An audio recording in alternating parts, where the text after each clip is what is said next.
It's time once again for part one of the week 3 preview here on the Audible. 20 years with you here on this show. Cecil, Lammey, Sigmund, Bloom, and Miami versus Buffalo on Thursday night is like a normal Thursday night game. Yeah, right. So the Miami side is simple.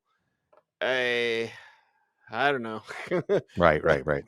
Against Buffalo, I'm not expecting it to be a good game, but what does that mean? We've seen plenty of not good games be fantasy features, but I don't trust any Dolphins. In fact, I really don't have any Dolphins on my fantasy teams.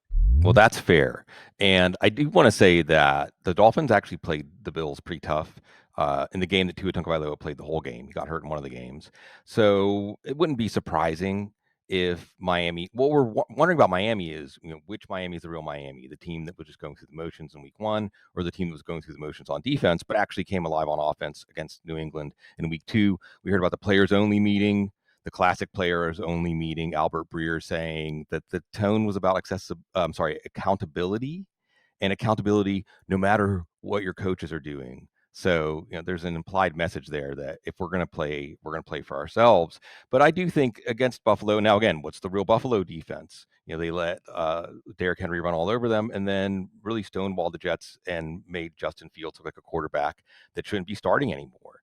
So I still think you got to stick with Jalen Waddle, Tyreek Hill, Devin Achane, especially, obviously you're sticking with Achane, who's showing that no matter what the offense is, no matter what they can do in the running game, he's back to being that speedy pinball in the passing game. So I do think that because of these divisional games, we look at the matchups on paper, but when it's a divisional game, familiarity can change things. So we'll see. But I think we know between these two teams which one we know we're going to get a good game from.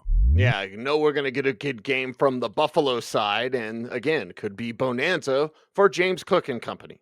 Yeah, I think that James Cook showed last week that when the game is comfortably in hand, he can go ahead and salt it away. So I think that he's in that running back 1 rank now. And we've had both ends of the spectrum from Josh Allen. In this case, you're hoping for Tua Tagovailoa to have a good game to throwing to his targets, because then that's going to get Josh Allen out of his shell. And that, of course, links up to Keon Coleman's value, Khalil Shakir's value. So we see the two ends of the spectrum where it's a calculated risk, and we're really asking, is Josh Allen going to have to throw a lot? Or if he doesn't throw that much, can it be big plays? And against Miami, it can. Also watching Josh Palmer here, I wonder if this could be a breakout game for him on the outside, but Miami's secondary is vulnerable. So err on the side of playing Keon Coleman, err on the side of playing Khalil Shakir. They're not necessarily must plays, because this game could be out of hand pretty quickly if Tua is not up to the task. And then there's Dalton Kincaid, who's been consistent. So I think he's in the tight end 1 ranks that have been thinned already. And we move to a Sunday that we're going to do a lot of learning, Cease. Yeah, a lot of learning, and we're starting with Green Bay against Cleveland now. It's that Cleveland defense. It's a Packers offense that can shred you, now down Jaden Reed. That collection of targets, we'll see how that comes together. And, of course, Tucker Kraft at the top of the collection of targets. So wide receiver specifically, we may be waiting while we're waiting for a wide receiver to really, truly break out and then establish a pecking order. That just may be like that. So Tucker Kraft, Josh Jacobs, Jordan Love, let's go. Yeah, and I think that this is another offense, another matchup. We'll talk about this in a few others where you say, the passing game is good, but you look at the matchup on paper and you hope that your passing game targets can rack up their points before the game gets out of hand. But I do think when we look down this offense, one better throw that got disrupted because of a special teams gaffe, and we're looking at Jordan Love with 300 plus and 3 touchdowns, even though he didn't have to pass much in the second half. So depending on your choices here, Cleveland's defense isn't exactly a pushover. They're better than Washington, but Jordan Love's playing really well. Some of that's getting the ball to Tucker Kraft. He's obviously a must play. With Jaden Reed out, he becomes the main target in the middle of the field. But if you're looking at Matthew Golden, just know both of his targets could have been touchdowns. He's getting open. It's going to come one of these weeks. Maybe this is the week against Cleveland, because they're so good against the run, because they're probably going to take away Josh Jacobs. Jacobs is still going to get his touchdown or 2. He's still going to get enough total yards to be a good play. But you definitely want to attack Cleveland through the air. So even Romeo Doubs. There was a good reel, too, where Doubs is showing a lot more emotion this year. That can't be a bad thing, right? His name's Romeo. Right. Where art thou? In the end zone last week, and Dontavian Wicks. So, these guys are what the heck flexes. Golden with the highest upside. But I think that this is a good moment to say, as much as I at least have been fawning over the Green Bay defense, the Green Bay offense is pretty good too. Yeah, it's pretty damn good. And the Cleveland offense is still full of question marks. Will Quinshawn Judkins get a little bit more work, Bloom? He's limited. He's a 2 down banger. So they're going to use Dylan Simpson, kind of a PPR, what the heck flex. Mhm. Uh, but they're also going to use Jerome Ford. Okay. And I guess they're going to use Harold Fannin, but it's not like David Njoku's going to go away and Jerry Judy sits there. Well, I mean, they have more weapons than you think. How do they utilize them in a game where they might have to? This is going to be like a horror movie, right? I mean, enter Joe Flacco, and you're just wondering, like, when is the slasher going to jump out of the closet, Freddy or whatever? Because we've already seen this Green Bay defense thoroughly frustrate Detroit, and Detroit put up 52 points the next week, and Jaden Daniels. Okay, so what are they going to do with Joe Flacco? And not much of a running game. Quinshawn Judkins, I mean, he's not even going to get a chance to establish the run. He's a what the heck flex until Cleveland gets things going. And that's not going to happen against Green Bay. This is a great game for the Green Bay defense. I think you're going to see them break out from a fantasy standpoint. And then the problem with the passing game is, again, Flacco threw the ball 45 times in 2 straight games. He may throw the ball 45 times in this game. We're going to see Dylan Gabriel. I know there's all kinds of wacky bets you can make. If there's like an over under Dylan Gabriel throwing a half a pass this week, take the over on that, because I think there might be a point, Cease, where it's like Rocky, throw the damn towel with Joe Flacco against this defense. And then, okay, so the targets might be there so that just like last week against a better defense, Baltimore, David Njoku, Harold Fannin, Jerry Judy, Cedric Tillman can all get a lot of targets, but it's not going to amount to anything that's going to change your fantasy week, because this Green Bay defense is so good, Cease. And I know that there's not much fantasy application except when it comes to matchups, but they're looking like to me to be the most impactful unit, offense or defense, in the NFL this year. You may have gotten Daniel Jones off of your waiver wire and may throw him in your lineup this week against Tennessee as the Colts offense. Are they got to punt this week, Bloom? Or is that still going to be not a thing? Right. Yeah, maybe Caleb Williams should have said that to the Colts punter. Like, you're not going to punt a lot here. You're Mm-hmm. not going to punt at all here in the first 2 games. May not punt a whole lot against Tennessee either. No, Tennessee's defense let Matthew Stafford and the passing game there get on track last week. Why wouldn't you play Daniel Jones? I mean, you're not going to play him over Lamar Jackson and Josh Allen and those kinds of options. It gets a little bit tighter, like if you say Jalen Hurts. I mean, it might be overthinking it, but at the same time, Daniel Jones, this passing game, like you said, Cease, they haven't punted yet, and Tennessee is not the kind of matchup that makes you think they're going to slow down here. And neither is Jonathan Taylor. All aboard. I mean, it's just fun. I mean, that's one of the things, as an aside. We haven't talked about Cincinnati yet. Then, one of the things about Joe Burrow getting hurt that sucks. I don't care about fantasy. I just care about watching great players be great. Man, that's Jonathan Taylor right now. And Tyler Warren, as far as setting your lineups, he's in. And as we talked about, I had someone reach out to me to reinforce this. What's really amazing about Tyler Warren is that, a la Brock Bowers, he has old man game as a receiver, as a rookie. He's not winning necessarily with elite athleticism. He's winning with skill and nuance. And it's funny how you can see there's no 100% rules in fantasy football. Colston Loveland went ahead of Tyler Warren in the draft, but Tyler Warren was in a situation, an organization, and obviously just more prepared to have an impact. Now, the rest of the passing game, Michael Pittman is probably the safest. Alec Pierce has the highest ceiling, but Josh Downs is back to complicate things. And even Adonai Mitchell, who's not on the field that much, gets targets and gets deep targets when he's on the field. So, a la that Green Bay passing game, you are going to look at all these guys as what the heck flexes. Maybe Michael Pittman has a little higher floor, so he's a wide receiver 3 flex. But the wealth of riches in the passing game makes it a little more difficult to project.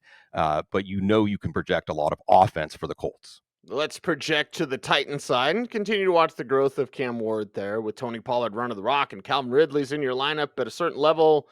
Elik Yomenor as a what the heck flex, Bloom? How do you like that this week? Yeah, the Colts defense which really made smoke come out of Tua Tagovailoa's ears in week 1. Not nearly as effective against Bo Nix. But you did see some plays, Lou Anarumo and his deception, this idea of creating some chaos right before the snap, moving players around, and then sometimes forcing the issue. So how's that going to play against Cam Ward? Like you said, Cease, watching is gross. This is fun. Again, put fantasy football aside for a second. Cam Ward's still just a bench player in Superflex right now.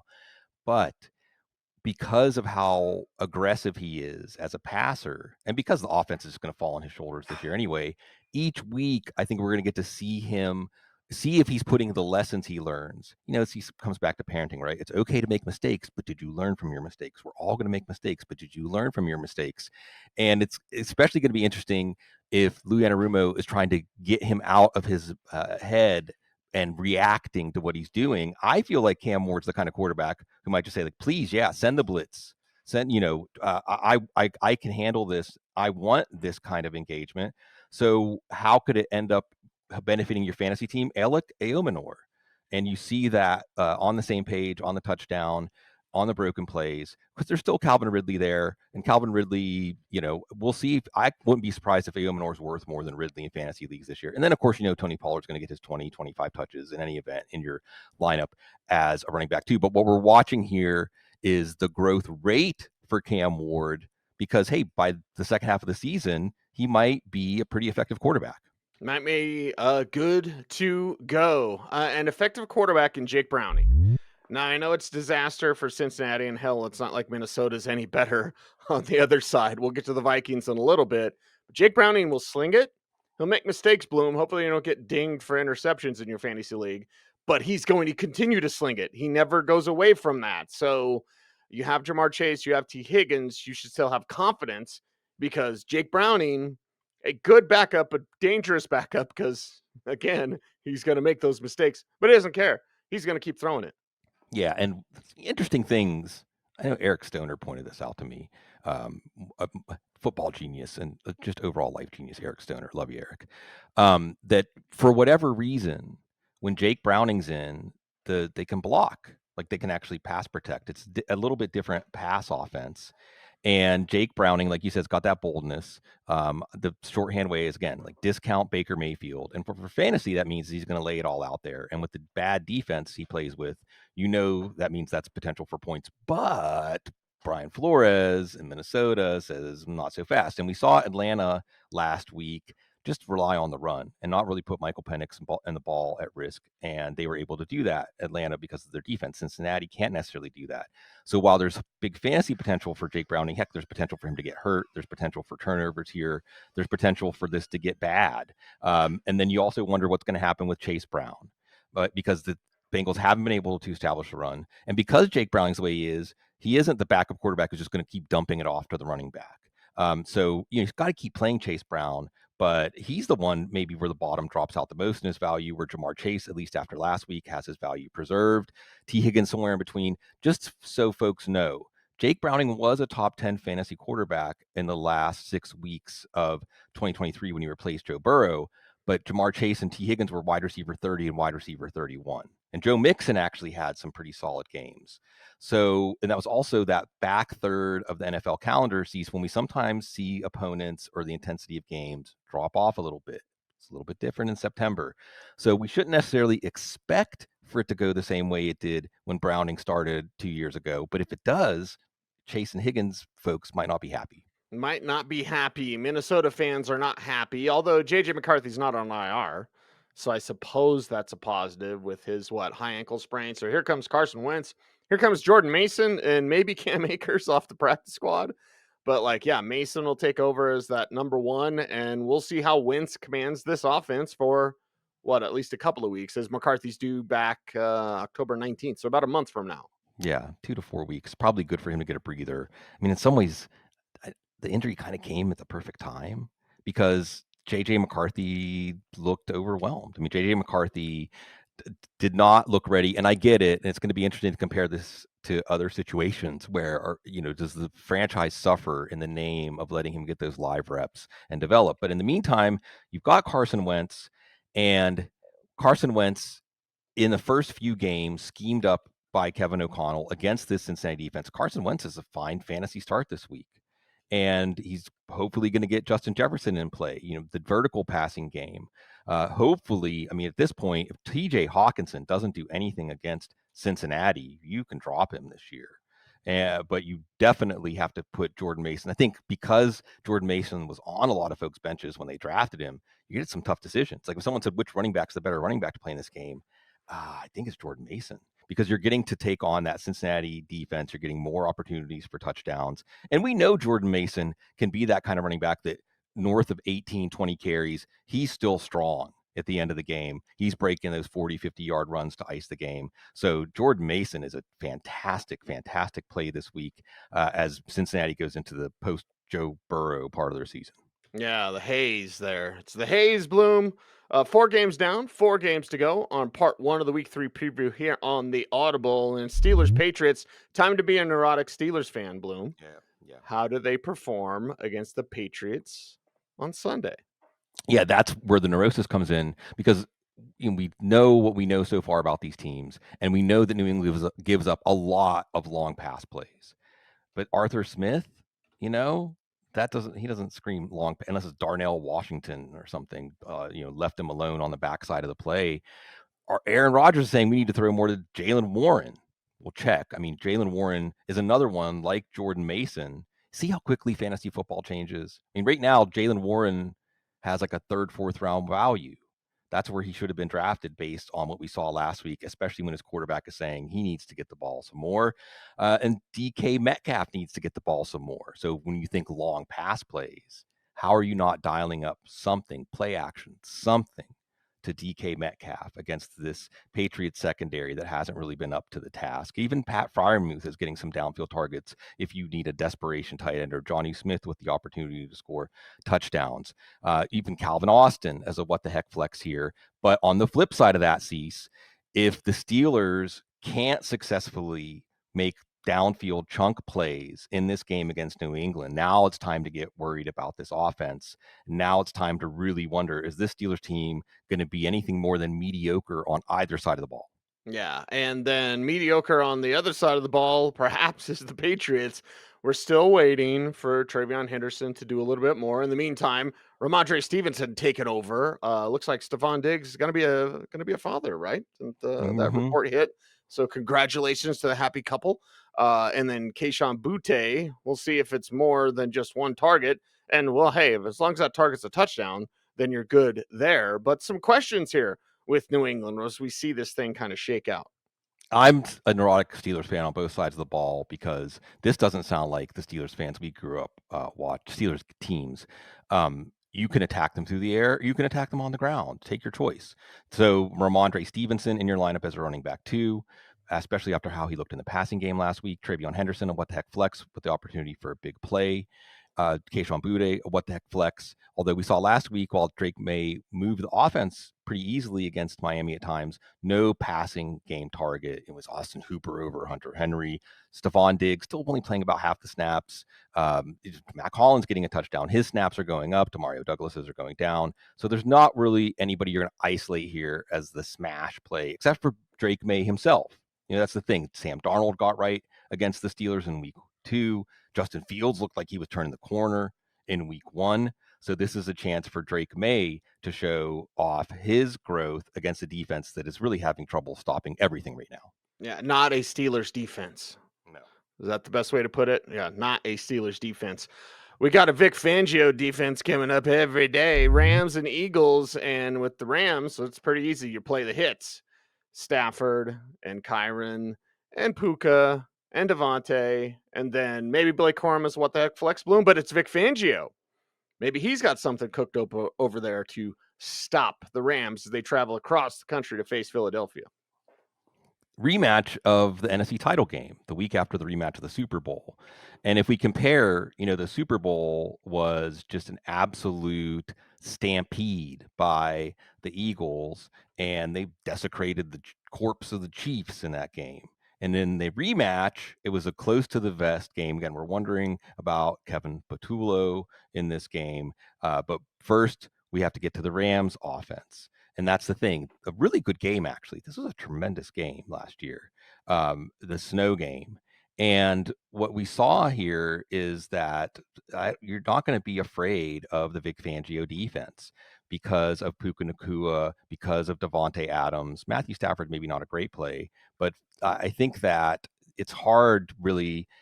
You have to look at this Eagles secondary as vulnerable if the pass rush doesn't get home, especially against a quarterback like Matthew Stafford. Kyron Williams has a lower ceiling now because Blake Corum's in there about 30% of the snaps and has a little more to offer as a runner. I'll be curious if we see a goal to go, if we might see Corum in there. It was Corum in the fourth quarter, but the game was getting out of hand. So that's going to be something I'm watching. But mostly just watching this game as, see, we can already tell, how many real teams are there in the NFL? 8, 10, maybe? At the most. Yeah, and this is a game between two of them. Yeah, two of them. So get your popcorn ready and enjoy. And I guess the news and information out of Philadelphia this week, it's like, okay, are they going to get more Jalen Hurts running plays in the red zone? And according to OC Kevin Patullo, don't worry, they're coming. All right, fantasy GMs. Well, don't worry, it's coming. Perhaps more for Devontae Smith, more for AJ Brown. Saquon Barkley, they're going to, stack line stuff to run, but he's still going to grind things out. Sounds like a Philadelphia offense to me. Yeah, and I misspoke. It wasn't the NFC title game. It should have been the NFC title game. It was the real NFC title game. It was actually a divisional game. But either way, the intensity is going to be there. And you wonder again about Kevin Patullo because where's the downfield passing? I mean, you saw what the Giants were able to do against the Cowboys. Where was the downfield passing last week against the Chiefs defense that Justin Herbert took apart? Where's the downfield passing? And that's a part of the Rams defense that you want to attack. So I was a little dismayed, honestly, to hear, oh, yeah, I know what you're thinking. We're going to address it. Jalen Hurts is going to run more. No, that's not what I was thinking. But you are going to see a lot of Saquon Barkley. And, we'll see if Tank Bigsby gets mixed in on his second game with the Eagles. But and the key here again is the defense. So, Cease, I think one of the big lessons so far is the interrelated nature of how defenses play and an offensive coordinator's mentality. So, if the Eagles' defense does frustrate the Rams, well, then they can continue to not pass downfield. They can continue to be conservative. So, how the Eagles' defense performs and how Matthew Stafford performs is going to determine whether benching Hurts, benching Devontae Smith, benching AJ Brown. I mean, though that was the right call for all three last week. And if the Eagles defense is good, it might end up being the right call this week. Maybe we shall see. It is time for the Jets and the Buccaneers. Justin Fields has never had a concussion in the NFL until now. He had one at Ohio State. So we'll see how that works out and if he can get through the concussion protocol this week before the Buccaneers game. So let's, I don't know, put a pin in that one, Bloom, and wait. And Brees Hall GMs, Garrett Wilson GMs. Let's see who's going to be quarterback for the Jets. Yeah, you almost hope it's Tyrod Taylor because what's going on with Justin Fields? Man, was it just the Steelers defense? He did make some plays that were uncharacteristic presence in the passing game outside of structure for him in week 1 and week 2. He looked like he needed to be benched, and he was technically because of the concussion. But with Tyrod Taylor, I mean, I'm more actually you're not going to run the ball, and that's the other thing. This is a run-first defense. We could not run against the Bills. We didn't even have Ed Oliver. Bucks lost Kalijah Cansey, but whatever. This is a ferocious run defense. But Brees Hall might still get you there as a receiver with a veteran quarterback like Tyrod Taylor. And Tyrod Taylor is a streamable play here because, again, to move the ball against the Bucks, you're going to have to pass. And Taylor can add as a runner. And Taylor's going to find, again, it's probably better for Garrett Wilson, honestly. Maybe he doesn't have the ceiling that he has with Justin Fields on the broken plays and the deep balls, but more consistent targets, more accurate targets. And that's it, and what I'm going to be trying to figure out, where's the real Jets offense here? Was it the strong running game with Justin Fields coming around, or is it a team that looked like they couldn't do anything right against the Bills in week 2? Yeah, which is it? We know which Baker Mayfield we're going to get. He's going to sling it. He's going to grab his crotch. He's going to tell you about it. And now with more Emeka Egbuka. Well, continue that. Keep it going, kid. Mike Evans, of course, there as well. Rachaad White interjected into this game plan a little bit more here, Bloom. And I think, well, that's good news for Bucky Irving because then he doesn't have to do it all. And what he can do is dazzle as a runner and as a receiver. So, yeah, is there enough to go around? For the Buccaneers, it seems to be yes. It does. And you don't love seeing, hey, Baker Mayfield didn't have to have an MRI on his injuries. Great. Okay, that makes me feel better because Baker Mayfield is one of those quarterbacks, he's one of those football players who absolutely will sacrifice his body for the team, but it's a marathon through a minefield, not a sprint. And you got Philadelphia and Seattle coming up. So you wonder if Josh Grizzard, even though he was going to do a lot more vertical passing, after how the running backs played against Houston, and that was a team with a good pass rush. Jets aren't quite at that level, but we see more. But Bucky Irving can touch the ball 20 plus times, and Rachaad White can still be a what the heck flex. Rachaad White looking good, getting the game-winning touchdown last week, and you don't want to leave Baker at risk with a lot of downfield passing. Still going to play Mike Evans, still going to play Ibuka, who got a touchdown, could have had more, but you're seeing him live up to all the billing. Better times are coming for this offense. Luke Goedeke now, the right tackle is hurt, the left tackle is hurt. So I think you really circle the wagons here, which probably means more running backs, get through the tough part of the schedule, get everybody healthy, and then roll through the second half of the season. Can you tell I have Baker Mayfield on like every team sees? Yeah, that's a good strategy, and a plan. What's the plan for the Vegas Raiders? Now, the plan for fantasy GMs is to stay patient. You've got to with Ashton Ginty. No jumping off the bandwagon, but we think Trevion Henderson GMs are nervous. What about Ginty GMs who are nervous? This is the first time that he's had less than 45 yards in consecutive games since he was a freshman at Boise State. So there's been some flashes, but that Raiders offensive line has struggled. Geno Smith has struggled. Brock Bowers still doesn't look right, not getting his normal snap share. So as they travel to face the Commanders, we have a lot of questions about these Raiders. Yeah, and this should be a good game for the Raiders because at least last week, the Commanders' defense, everything worked in the passing game. And there's enough in this passing game to hopefully, Kobe Myers showing he's a high floor player, maybe a ceiling in this game. Brock Bowers, let's watch his practice participation. But certainly after Tucker Kraft got free time after time after time, again, Brock Bowers should have enough big plays here. And you want Geno to bounce back, because I'm a Geno fan. I like the idea. Did you know Antonio Brown talked him out of retiring in 2019? I just read that. That's crazy. Wow. Antonio, as one of my followers said, Antonio Brown, the voice of reason. In that, in that moment, yes. But Geno Smith, you root for him as that underdog who's overcome adversity and had to prove himself to a league that had already moved on from him. But then you saw the way he played, and that's kind of the version of Geno that made the league say, like, well, that there's nothing there for us to be interested in because of unforced errors. So you want to see better decision making, you want to see better accuracy from Geno in this one. Still streamable because of that Washington matchup. And then Ashton Ginty, and the blocking's not there, but also Ginty is not holding up as a pass blocker on third down, which was a bit of a worry. So you wonder if we're going to see possibly his role reduced. Not that he's contributing much as a receiver anyway. We can look back week one and Geno throwing for 362 against New England. Well, maybe everybody's going to have a good day through the air against New England. But what can you do when you're not facing New England? We will wait and see. We shall wait and see, and we'll wait and see what the Commanders look like without Jaden Daniels, without Austin Eckler. Bill starting Krosky Merritt at the running back position, perhaps some more Jeremy McNichols. Could he be the Rachaad White to Krosky Merritt's Bucky Irvin? Yeah, I mean, maybe. So we'll see what the Commanders do now without Jaden. This is fascinating, Cease. And the name that pops into my head as soon as we talk about this is Cliff Kingsbury. Without Jaden Daniels, Cliff Kingsbury matters more. But Marcus Mariota, assuming he's the starter, streamable. Again, pretty good in week 18 last year. Zach Ertz caught a touchdown each of the first 2 weeks, caught a touchdown from Marcus Mariota in week 18 last year. So he's a solid play. We also saw Mariota in that game hook up with Terry McLaurin, 8 for 62 and a touchdown. But is that Deebo Samuel's line?